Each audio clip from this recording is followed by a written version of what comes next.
All right, it is only 3 months until Christmas now, too. And now is the time, they say, to finalize your gift-giving strategy. And I haven't even begun, as usual. Here with some tips to help you to avoid busting your holiday budget is money and business expert Derrick Kinney. Derrick, thank you for being with us today. You're probably the reminder that I need because I won't think about any of these things until probably 10 days out if I'm lucky. So here we are. We're going to listen to what you have to say today. What do you usually do as far as first steps go?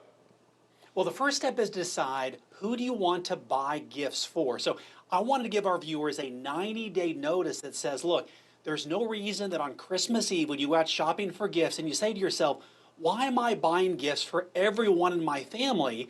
Now is the time to have a family meeting and say, what if we did this? What if we bought a gift for everybody under a certain age? All the kids, all the cute people in the family get a great gift, but all the adults who really have everything, at least one of them gets a gift, and you draw names.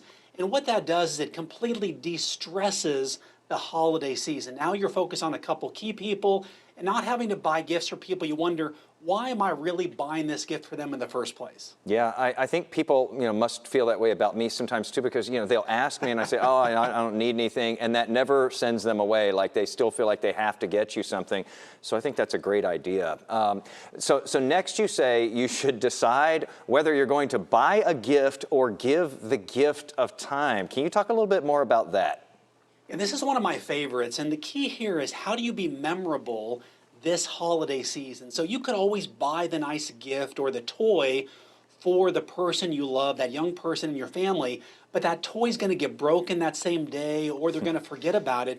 But if you give them the gift of time and an experience, now there's a gift and something that happens where you're building the relationship and deepening communication. That can be talked about for years, Jason. So I call it the price of making a wonderful story with someone you love. So think about creatively, maybe I spend $50 on a gift, or I make up a little gift card that says, hey, here's a $50 coupon for an entire day with grandma for you to pick out some things you want to do, and it's a win-win all the way around. That really is a good idea because it's more of a personal touch. It's something that might be more memorable for them, and it really is the thought that matters, and that one's all about thought. Let's say that you decide though that you're going to buy something for somebody. You want to get them something nice, Derrick, of course, but you're also trying to not, break your bank here and break your budget. What's the best way that you save money? Just like your gift for me, Jason. That's really what this segment is all about. I mean, that's what I'm really getting at here. That's right. I'm reading through the lines.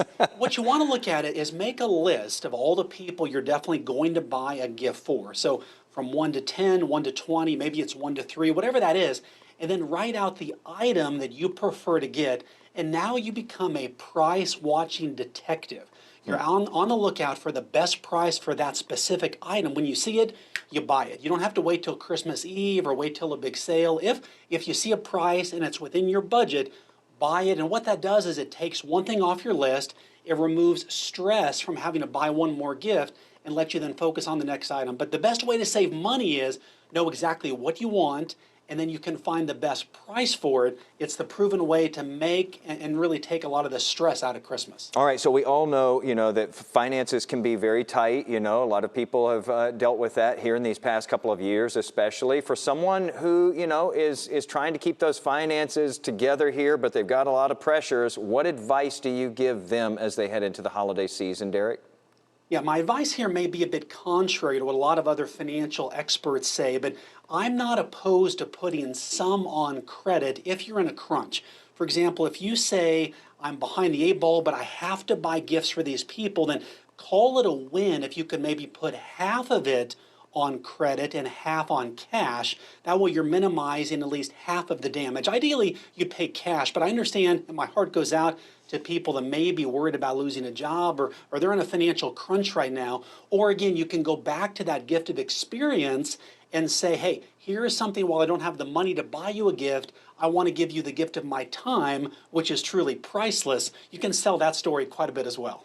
And so often people are going to appreciate that. You know, they're not going to think something bad about it. And I think a lot of people feel bad about, you know, saying that to somebody.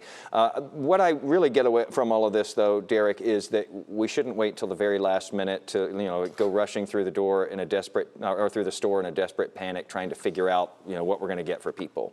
That happens a lot. That's right.